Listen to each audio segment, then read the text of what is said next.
Korean billionaire Who are you? CEO This is visited the private. wrong hospital Sorry, room, wrong room. I met a thought it sick was woman with no 312. visitors. Wait, do I know you? 6 months You later, look he did the familiar, too. What are unthinkable. you doing He here? was running late for a meeting with a business partner at Massachusetts General Hospital. As CEO of one of Korea's largest tech companies, Minho Park rarely had time for hospital visits in America. But that day, he took a wrong turn and ended up in room 327 instead of 372. The woman lying there hadn't had a visitor in 47 days. What she said to him that day changed everything, and what he did for her 6 months later has shocked the entire country. This isn't just a story about kindness. It's about how one wrong turn can change countless lives forever. If you believe in fate bringing people together at exactly the right moment, hit that like button right now and keep watching. You won't believe what happens next. Minho Park was 43 years old, the CEO of Korea Tech, valued at over $17 billion. He had everything that society told him should make him happy. A penthouse overlooking the Han River. A collection of cars he never drove. More money than he could spend in 10 lifetimes. He also had ulcers, insomnia, and hadn't taken a vacation in 7 years. That Thursday in March, Minho was angry. The kind of cold, controlled anger that successful people channel into productivity. His development team had missed another deadline. The American market was underperforming.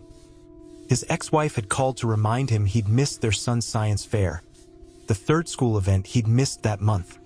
He was running on 4 hours of sleep and his 6th cup of coffee when his assistant reminded him of the meeting at Mass General. One of their major investors had undergone cardiac surgery. The visit was purely strategic, show his face, ensure continued funding for the next quarter. Human connection reduced to a financial transaction. That's who Minho was then. The hospital halls were a maze of identical white corridors. He was checking stock prices on his phone instead of watching where he was going. Room 372, the nurse had said. Or was it 327? He didn't bother confirming. Time was money, and he was hemorrhaging seconds standing in that sterile hallway.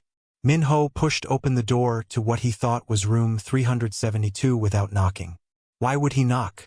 In his world, doors opened for him, not the other way around. But the woman in the hospital bed wasn't his investor. She was young, early 30s maybe, with a thin face and hollowed cheeks. Her dark skin had taken on an ashen quality, and what he could see of her hair beneath the colorful head wrap had thinned considerably. Tubes ran from her arms, her nose. A machine beeped steadily beside her. What struck him most were her eyes. Deep brown, intelligent, and completely devoid of hope. The room was empty, not just of people. Empty of everything that suggests someone cares. No flowers. No cards lined up on the windowsill. No personal items except a worn notebook on the side table. The TV wasn't even on. Just the sound of machines and the faint smell of antiseptic. It was the loneliest room he'd ever seen. He immediately stepped back. Wrong room. Sorry for the disturbance. But before he could close the door, she spoke.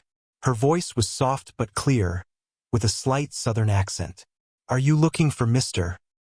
Collins in 372? You need to go down to the end of this hall and turn left. She smiled weakly. The numbers here are confusing. He should have thanked her and left. That's what the old Minho would have done. But something made him pause. Maybe it was the way she tried to be helpful despite her condition. Maybe it was the stillness of that empty room. Yes, thank you. I apologize for disturbing you. She shook her head slightly. No disturbance. It's actually nice to see a new face. Then she looked at him more carefully, her head tilted. You're Minho Park, aren't you? From Korea Tech. He nodded, impatient. He was used to being recognized. I saw you on the cover of Forbes last month. Then she said something that stopped him from leaving.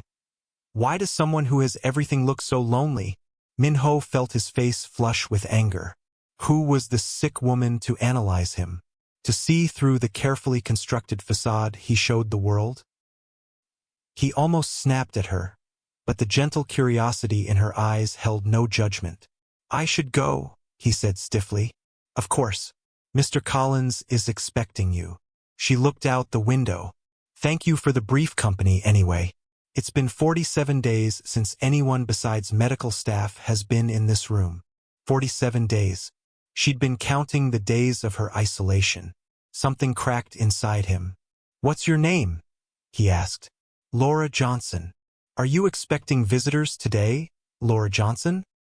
She laughed softly, but it wasn't a happy sound. No, not today. Not tomorrow. Probably not ever again. He should have felt pity. Instead, he felt an irrational flare of anger.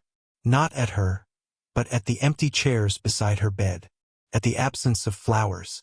At the 47 days. I'll come back tomorrow, he said, shocking himself with the words. Her eyes widened slightly. You don't need to do that. I know, he replied, already reaching for his phone to have his assistant reschedule tomorrow's morning meetings. But I will. Keep watching, because what he discovered about her past will break your heart. The reason she's alone will make you question humanity. Minho did come back the next day. He told himself it was curiosity, or perhaps guilt. The truth was, her question about his loneliness had cut too deep. There was something liberating about being seen, really seen, by a stranger who wanted nothing from him. Laura was surprised when he walked in with a small orchid. You actually came back, she said, her voice tinged with disbelief. I said I would. In his business world, Minho's word was his bond, at least professionally. His personal promises had a poorer track record, as his ex-wife and son could attest. He placed the orchid on her windowsill. It looked pathetic there, a single spot of color in the clinical whiteness. Tell me why you're counting days, Laura Johnson. She studied him for a moment, as if assessing whether he genuinely wanted to know or was simply making conversation. Apparently, she decided on the former. I taught 4th grade in Dorchester. I loved it, watching children discover the world, seeing their faces light up when they finally understood something difficult. Her voice softened with the memory. 2 years ago, I started feeling tired all the time, bruising easily. I ignored it, or teachers always put themselves last. By the time I collapsed while leading a field trip to the Museum of Science, the cancer had already spread throughout my lymphatic system. She said this clinically, as if reading someone else's medical report. Your family? He asked, taking a seat in the visitor's chair that had been empty for 47 days. Her smile was small and bitter. My parents died in a car accident when I was in college. My brother lives in California, but he has his own family, his own problems. We haven't been close since I moved east for graduate school. Friends? Colleagues? He pressed, uncomfortable with the mounting evidence of her isolation. The first 6 months, my fellow teachers visited, brought letters from my students, but eventually they stopped coming. Cancer is inconvenient. People don't know what to say, so they say nothing. They don't know what to do, so they do nothing. Her matter-of-factness was more devastating than tears would have been. What about? He gestured vaguely to her left hand, which bore the faint tan line of a removed ring. Her face tightened almost imperceptibly. Marcus, my fiancé. He stuck around through the first round of chemo and radiation. Held my hand while I vomited. Told me I was still beautiful when all my hair fell out. She touched her head wrap self-consciously.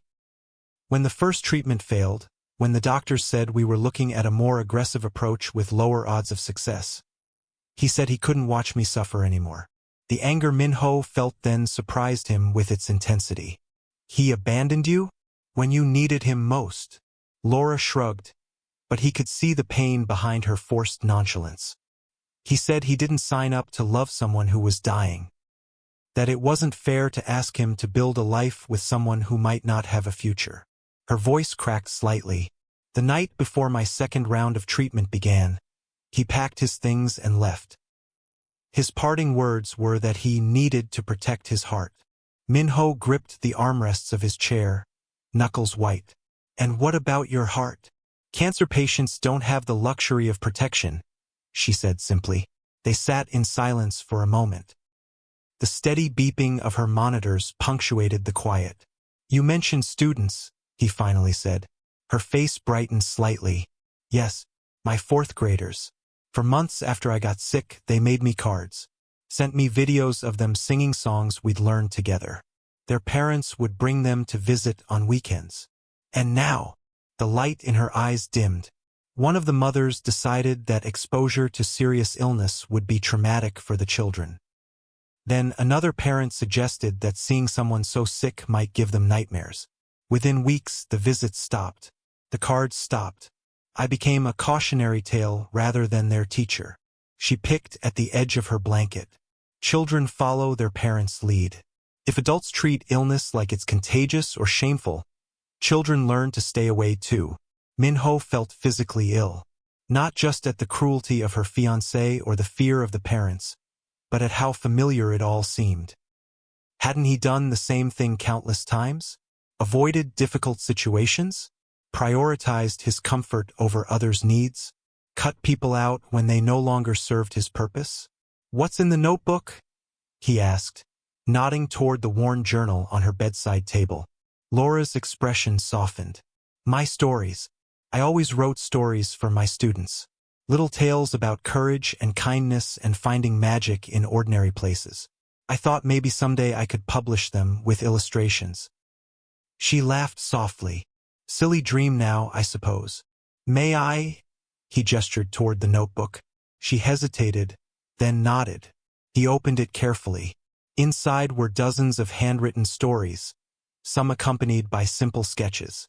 He read the first one, about a small bird with a broken wing who discovered she could still sing beautifully even if she couldn't fly. The story was simple but profound, touching something deep inside him that he thought had calcified years ago. "These are extraordinary," he said, meaning it. "Thank you." She looked embarrassed by the praise. "They keep me company now. The characters, they're the only visitors who never stopped coming."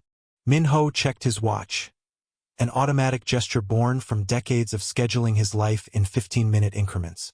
He had a board meeting in an hour, hundreds of millions of dollars hanging on his presence. "And yet, would you read one to me?" he asked. The surprise on her face was worth being late. She took the notebook with trembling hands and began to read a story about a lonely lighthouse keeper who collected pieces of broken glass from the shore and created a magnificent stained glass window that saved ships during the darkest storm. Her voice grew stronger as she read. For those few minutes, she wasn't a cancer patient. She was a storyteller, a teacher, an artist creating worlds with her words. When she finished, Minho sat in silence, moved in a way he hadn't been in years. "I have to go," he said finally, "but I'd like to hear more tomorrow." This time, the disbelief on her face was less pronounced. "I'll be here," she said with a small smile. "It's not like I have other plans." As he walked out, he realized he hadn't checked his phone once during their conversation. And for the first time in years, he didn't feel the compulsive need to. This story is about to take an incredible turn. Hit subscribe now because what happens at the 3-month mark will restore your faith in humanity. Drop a comment if you've ever met someone who changed your life by accident. Minho returned the next day, and the day after that. Their conversations became the fixed point around which his days revolved. For a man who had built his empire on the relentless pursuit of the next goal, the next acquisition, the next milestone, this sudden attachment to a dying woman in room 327 made no rational sense. His executive team noticed his distraction. His assistant questioned his new schedule, with its daily 90-minute block labeled simply MGH Hospital. The board members murmured about his declining participation in international calls. He didn't care. Something was shifting inside him, plates of ice breaking apart after a long winter. On his 7th visit, Minho arrived to find Laura in distress. Her breathing labored, her face contorted in pain. "What's happening?" he demanded of the nurse who was adjusting her medication. "Her condition is deteriorating," the young woman replied carefully. "The current treatment isn't working as well as we'd hoped." "Then try something else," he snapped. The nurse looked at him with patient empathy. "Mr. Park, Laura has exhausted all the treatment options covered by her insurance. There are experimental protocols, but they're prohibitively expensive, especially for someone with limited resources. Minho felt that familiar cold anger rising. Get her doctor. Now. Dr. Reynolds was a respected oncologist in his early 60s. He spoke to Minho in the hallway outside Laura's room with the practiced compassion of someone who had delivered bad news thousands of times. The cancer has grown resistant to conventional therapies, he explained. There are some promising new treatments in clinical trials, but Ms. Johnson isn't eligible due to her advanced condition and lack of financial resources. What if money wasn't an issue? Minho interrupted. Dr. Reynolds blinked. Well, there's a new immunotherapy protocol at MD Anderson in Houston that might be suitable for her specific pathology. But we're talking about hundreds of thousands of dollars, and there's no guarantee. Make it happen, Minho said, already pulling out his phone. Whatever it costs, get her into that trial. If they won't take her, bring the treatment here. I'll cover everything. The doctor looked skeptical. Mr. Park, I appreciate your generosity, but you need to understand the odds. Even with the best treatment, Ms. Johnson's 5-year survival rate is... Did I ask for statistics? Minho's voice was dangerously quiet. I said make it happen. Today. Consider cost irrelevant. And get her moved to a private room in the VIP wing. One with a view of the Charles River. Minho spent the next week leveraging every connection he had. Called in favors from business partners in America. Had his company's legal team work around the clock to navigate insurance authorizations. Flew in specialists from 3 countries. Laura protested when she learned what he was doing. This is insane, she said. Now settled in a luxurious private suite that looked more like a hotel than a hospital room. You barely know me. Why would you spend this kind of money on a stranger? He couldn't articulate why. Not fully. Because your stories deserve to be finished, he said finally. Because 47 days without visitors is 47 days too many. Because your fiancé was a coward, and I refuse to be another person who walks away. The truth was more complicated. In Laura's empty room, in her solitary battle, Minho had recognized something of himself. Behind his wealth and power and constant motion was the same essential loneliness. The same fear that if he stopped achieving, stopped accumulating, stopped moving, he too would be abandoned. Week 2 turned into week 4. The new treatment protocol began. Minho rearranged his entire schedule around Laura's treatment sessions. Sat with her through the violent nausea, the fevers, the days when pain medications left her drifting in and out of consciousness. His assistant finally confronted him. Sir, the board is concerned. You've missed 3 major investor meetings. The Chicago merger is stalling. People are starting to talk. Let them talk, Minho replied, not looking up from the quarterly report he was reviewing while sitting beside Laura's sleeping form. Handle what you can. Postpone what you can't. Sir, with all due respect, you're risking everything you've built for. For what? For who? This woman isn't family. She isn't even a friend. She's just someone you met by accident. He looked up then, fixing his assistant with the cold stare that had made countless employees tremble over the years. She has a name, Laura Johnson. And yes, I met her by accident. But there are no accidents, Jung-hoon. Only doors we choose to walk through or walk past. I'm choosing this door. By week 6, the experimental treatment was taking its toll. Laura lost what little weight she had left. The pain was excruciating despite the medication. There were days when Minho sat beside her for hours, reading her stories back to her when she was too weak to speak, just so she could hear her own words and remember who she was beyond the disease consuming her. One particularly bad night, after a seizure that left the medical team rushing in with emergency equipment, Minho found himself alone with her in the darkened room. The crisis had passed, but the fear lingered like a ghost in the corners. Why are you still here? Laura whispered, her voice raw. You should go home. Get some sleep. He realized he'd been at the hospital for nearly 30 hours straight. Had canceled the global product launch they'd been planning for months without a second thought. I'm exactly where I need to be, he said. She studied him with those perceptive eyes that seemed to see past all his defenses. You know, for a billionaire CEO, you're remarkably bad at prioritizing. Minho laughed, a genuine laugh that felt foreign in his throat. Perhaps I'm finally learning to prioritize correctly. Minho, she said softly, using his given name for the first time. I need to ask you something important.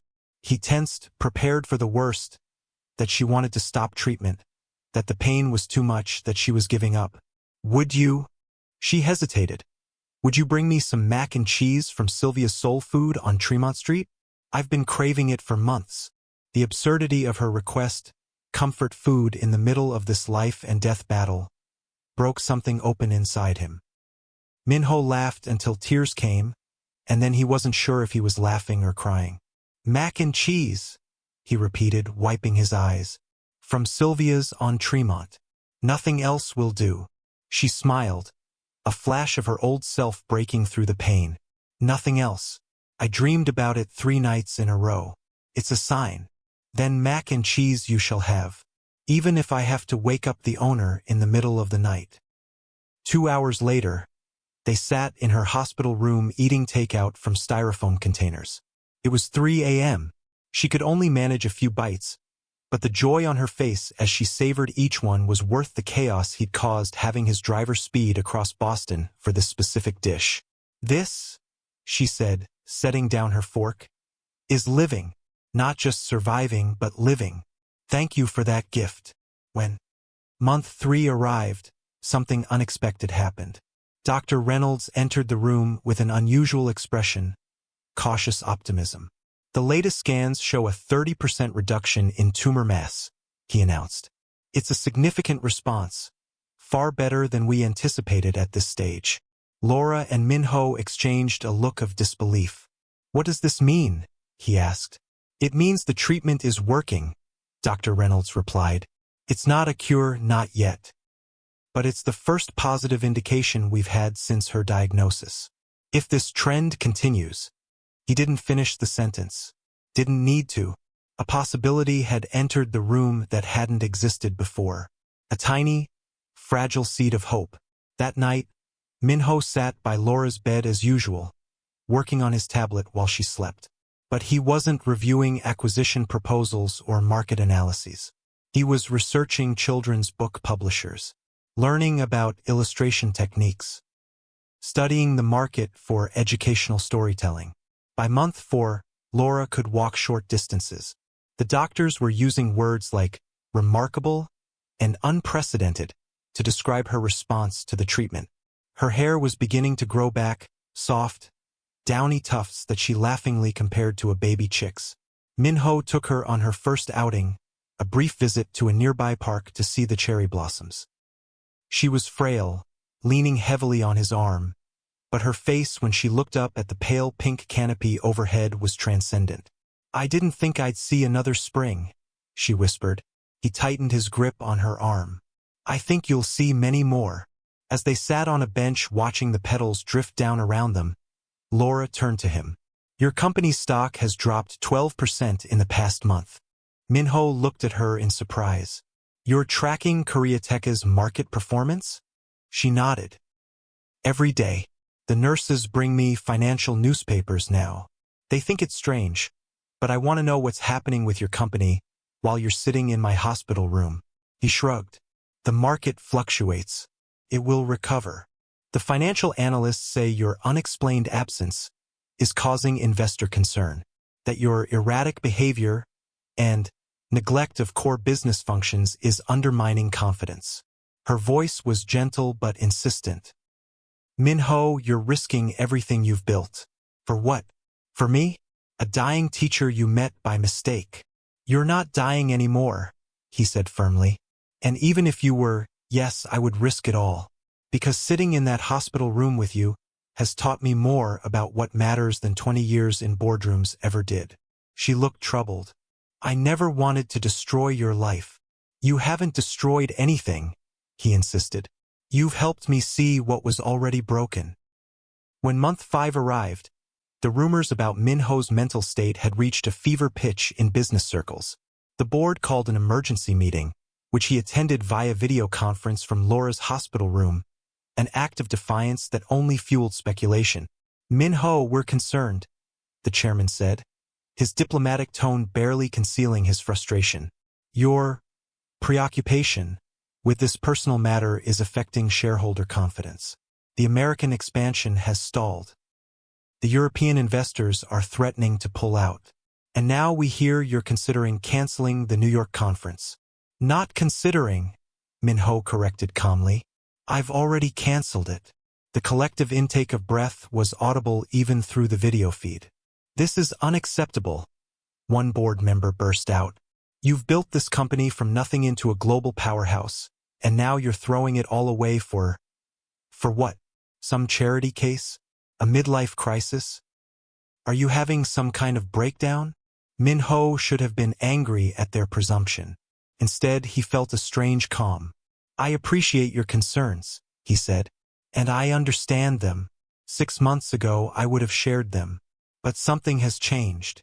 He paused, searching for words that could bridge the vast chasm between the man he had been and the man he was becoming. "I've changed." "Minho," the chairman leaned forward, his voice lowered as if sharing a confidence. "We all admire your charitable impulses. Set up a foundation. Donate to cancer research. But don't sacrifice everything you've worked for. Don't throw away your legacy." Legacy. The word hung in the air between them. What was his legacy? Buildings with his name on them? A fortune he couldn't spend in 10 lifetimes? A son who barely knew him? Ex-wives who resented him? "I'll have a decision for you by the end of the month," he promised, and ended the call. Laura, who had been pretending to sleep during the conversation, opened her eyes. "They're right, you know. You've worked too hard to throw it all away." Minho took her hand, thinner than it should be, but stronger than it had been. "What if I'm not throwing anything away? What if I'm finally reaching for something real?" At exactly 6 months from the day he walked into the wrong hospital room, Minho made the decision that shocked the entire country. He called a press conference in the garden of Massachusetts General Hospital. The media assumed it would be about Koreateka's next innovation or a major acquisition. Instead, with Laura sitting beside him in a wheelchair, her hair now growing back in soft curls, Minho announced his immediate resignation as CEO of Koreatech. "Effective today," he told the stunned reporters, "I am stepping down from my position to establish the Laura Johnson Foundation for Children with Rare Diseases, with an initial endowment of $300 million from my personal assets." Cameras flashed frantically. Reporters shouted questions. The stock market would plummet within hours. None of it mattered. "Additionally," he continued, "I am converting the East Wing of the Koreatech America headquarters into a children's book publishing house specializing in stories that help young people understand illness, loss, and hope. Laura Johnson, a gifted educator and writer, will serve as creative director." Minho looked at Laura, whose eyes were filled with tears. "6 months ago, I walked into the wrong hospital room and found someone who had been abandoned by everyone who should have stood by her. I made a promise then that she would never be alone again. Today, I'm extending that promise to every child fighting a battle that seems too big, too lonely, too unfair." The questions came rapid fire. "Are you having a mental breakdown? Is this a publicity stunt? Are you and Ms. Johnson romantically involved? What about Koreateka's shareholders?" Minho raised a hand for silence. "6 months ago, I was the loneliest man in Korea, surrounded by wealth and power and absolutely nothing that mattered. Today, I'm the richest man in the world, but not because of the money in my accounts." He reached for Laura's hand. "Sometimes the wrong room is exactly where you're supposed to be." The headlines the next day were predictably sensational. Tech billionaire throws away empire for terminal patient. Minho Park's midlife crisis costs shareholders billions. Love in the cancer ward.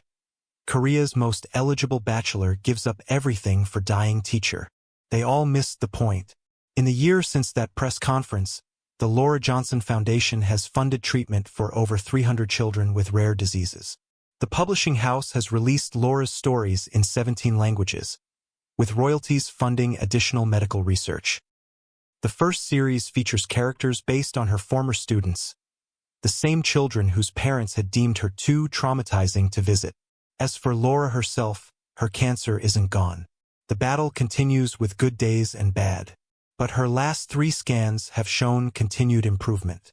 Last month, she was strong enough to visit her old school, where she read her published stories to a new generation of 4th graders who looked at her like she was magic incarnate. Minho moved out of his Seoul penthouse into a modest apartment near the hospital in Boston, simplified his life, learned to cook, started calling his son every day instead of sending expensive gifts to compensate for his absence, discovered that he sleeps better in a small bed with less weight on his conscience. The business world still doesn't understand what happened to Minho Park. Former colleagues look at him with a mixture of pity and confusion when their paths cross. They think he lost his mind, his ambition, his edge. They're wrong. He finally found his purpose. Last week, Minho and Laura sat in a small garden behind the publishing house. She was having a good day, color in her cheeks, strength in her voice, that sparkle in her eyes that illness dimmed but never extinguished. "Do you ever regret it?" she asked suddenly. "Giving up everything?" He considered the question seriously. "I gave up nothing that I truly needed and gained everything I didn't know I was missing." He took her hand, tracing the veins that carried both medicine and possibility through her body. "I walked into the wrong room and found myself. How could I regret that? The doctors still won't use the word remission. The future remains uncertain. But then, isn't it always? The difference is that now Minho understands what matters in the time we're given, whether that's decades or days. This story changed lives, and hopefully it changed yours too. Hit that subscribe button right now for more real stories about extraordinary acts of kindness.